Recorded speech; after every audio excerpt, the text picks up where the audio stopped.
Hello everyone, welcome back to my channel. இன்றைக்கி நம்ம என்ன வீடியோ பதிவு பார்க்க போகிறோம் அப்படின்னா, பூக்காமல் இருக்கிற ரோஜா செடிகளில் வந்துட்டு பூக்கள் அதிகமான எண்ணிக்கையில் மொட்டுக்கள் வந்துட்டு இந்த மாதிரி வச்சு பூக்கள் வருவதற்கான டிப்ஸை தான் நம்ம பார்க்க போகிறோம்.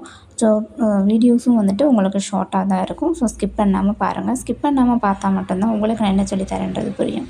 ஸோ வாங்க வீடியோக்குள்ளே போகலாம். இந்த ரோஜா செடியெல்லாம் பார்த்தீங்கன்னா எவ்வளோ அழகாக இருக்குது, எவ்வளோ மொட்டுக்கள் வச்சுருக்கு, எவ்வளோ பூவோடு நிற்கிதுன்றது கூடயும் நீங்கள் பாருங்கள். ஸோ இதெல்லாம் வந்துட்டு ரொம்ப நாளாகவே பூக்காமல் இருந்தது. இப்போ தான் வந்துட்டு அழகாக பூத்துட்ருக்காங்க. ஸோ இதுக்கு வந்து நம்ம அந்த க்ரோயிங் டிப்ஸ் இருக்கு இல்லையா, ஸோ அந்த வளர்கிற இதை வந்துட்டு நம்ம கட் பண்ணி ஃபஸ்ட்டு கொடுத்துடணும். கட் பண்ணி முடிச்சுட்டு நம்ம என்ன பண்ணணும்னா, நம்மளோட மண் கலவைகள், ரோஜா செடியில் இருக்கிற மண் கலவைகள் நல்லா கலரி கொடுத்துட்டு வெர்மி கம்போஸ்ட் வந்துட்டு நீங்கள் யூஸ் பண்ணுங்கள். அதே மாதிரி இன்றைக்கி நம்ம காட்டுற உரத்தையும் வந்துட்டு 3 நாட்கள் ஒரு முறை வந்துட்டு நான் பயன்படுத்திட்டு வந்தேன். ஒரு டைம் வந்துட்டு நம்ம பவுடர் கண்டிஷனில் கொடுக்குறோம் அப்படின்னா, ஒரு டைமில் வந்துட்டு லிக்விட் கண்டிஷனில் வந்துட்டு நம்ம பயன்படுத்திக்கலாம். சில டைமில் பார்த்துக்கிட்டிங்க அப்படின்னா உயிர் உரங்களாக வந்துட்டு இதை பயன்படுத்தி கொடுக்கலாம். ஸோ ஒரு விதத்தில் வந்துட்டு இந்த உரத்தை பயன்படுத்திக்கிட்டே இருக்கும்போது இப்படி ஒரு ரிசல்ட் வந்து எனக்கு கிடச்சிது. ஸோ நீங்களுமே அதை வந்து ட்ரை பண்ணி பாருங்கள். ரோஜா செடியில் மட்டும் இல்லைங்க, நிறைய பூக்கள் பூக்கக்கூடிய வகையில் இருக்க எல்லா செடிகளுக்குமே வந்துட்டு நீங்கள் தாராளமாக பயன்படுத்தலாம். ஸோ எல்லாத்துலேயுமே வந்துட்டு உங்களால் பூக்கள் பார்க்க முடியும். உங்கள் கார்டனில் கண்டிப்பாக ஒரு வந்துட்டு சூப்பரான அருமையான ரிசல்ட்டையும் கொடுக்கும்.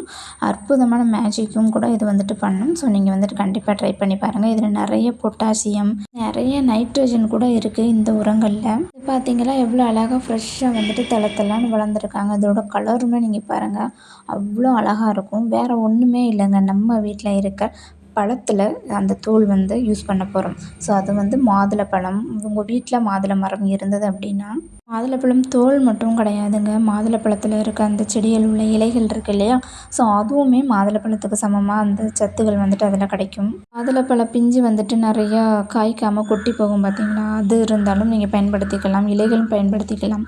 பழத்தோட தோள்களையுமே நீங்கள் பயன்படுத்திக்கலாம். அதை எதையுமே தூக்கி போடாமல் வேஸ்ட் பண்ணிடாதீங்க. அது எல்லாமே உங்களோட கார்டனிங்க்கு சூப்பரான ஒரு உரம்னு சொல்லலாம். எங்கள் வீட்டில் எப்போயுமே மோஸ்ட்லி வந்துட்டு மாதுளப்பழம் அதிகமாகவே வாங்கி வச்சுப்போம்.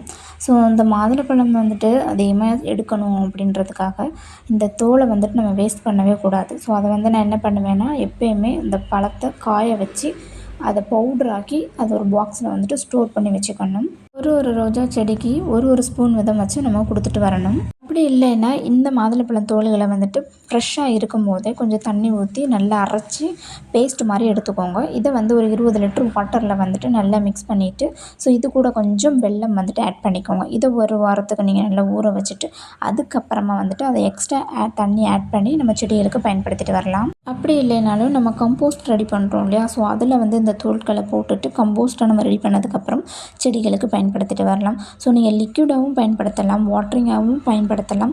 நம்ம இப்படி கம்போஸ்ட் முறையில் வந்துட்டு அந்த மாதிரியும் கூட நீங்கள் ட்ரை பண்ணிக்கலாம். இந்த ஃப்ரூட்ஸ் எல்லாம் வந்துட்டு நம்மளுக்கு எப்போயுமே ஆல் சீசனில் தாங்க இருக்கும்.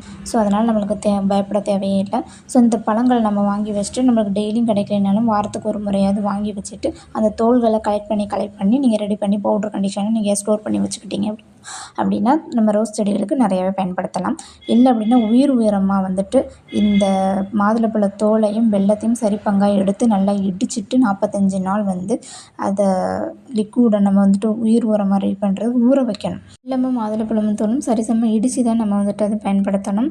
அதை 45 நாள் நல்லா ஸ்டோர் பண்ணி வச்சுட்டு உரமானதுக்கப்புறமா நம்ம ரெடி பண்ணி செடிகளுக்கு கொடுத்து 45 நாள் கழித்து நம்ம அந்த உரத்தை நம்ம ரெடி பண்ணியிருக்கதை பார்க்கும்போது ஒரு ஜாம் கண்டிஷனில் இருக்கும். ஸோ அதை வந்து 1 லிட்டருக்கு வந்து 1 ஸ்பூன் விதம் வந்து நீங்கள் கலந்து அதுக்கப்புறம் இந்த செடிகளுக்கு பயன்படுத்திட்டு வாங்க. பூக்கக்கூடிய வகையில் இருக்க எல்லா செடிகளுக்குமே நீங்கள் தாராளமாக பயன்படுத்தலாம். கத்திரிக்காய் செடி, காய்கறி செடிகளுக்குமே நீங்கள் பயன்படுத்தலாம். சூப்பரான அருமையான ரிசல்ட் வந்துட்டு உங்களுக்கு கிடைக்கும். அதே மாதிரி ரோஜா செடிகளுக்குரிய இலைகளும் சூப்பராக வந்துட்டு வரும். மண்ணோட வளம் வந்துட்டு அதிகப்படுத்தும். அதே சமயத்தில் மேக்ரோ நியூட்ரியன்ஸும் இதில் வந்துட்டு நிறைய அதிகமாக கிடைக்கும். அதனால் நீங்கள் தாராளமாக வந்துட்டு பயன்படுத்தலாம். மண்ணோட வளத்தையும் வந்துட்டு இது அதிகப்படுத்தும். ஸோ இந்த வீடியோ பற்றி உங்களுக்கு பிடிச்சிருக்கும் அப்படின்னு நம்புகிறேன். கண்டிப்பாக நீங்களும் வந்துட்டு ட்ரை பண்ணிவிட்டு கமெண்ட் செக்ஷனில் கமெண்ட் பண்ணுங்கள். இந்த வீடியோ பற்றி உங்களுக்கு பிடிச்சிருந்தது அப்படின்னா லைக் பண்ணுங்கள், ஷேர் பண்ணுங்கள், கமெண்ட் பண்ணுங்கள், சப்ஸ்கிரைப் பண்ணுங்கள். பக்கத்தில் உள்ள பெல் பட்டனை ஆன் பண்ணி வச்சுக்கோங்க. உங்களோட ஃப்ரெண்ட்ஸ் அண்ட் ஃபேமிலிக்கும் இந்த வீடியோவை ஷேர் பண்ணுங்கள். Happy gardening. நெக்ஸ்ட் வீடியோவில் பார்க்கலாம்.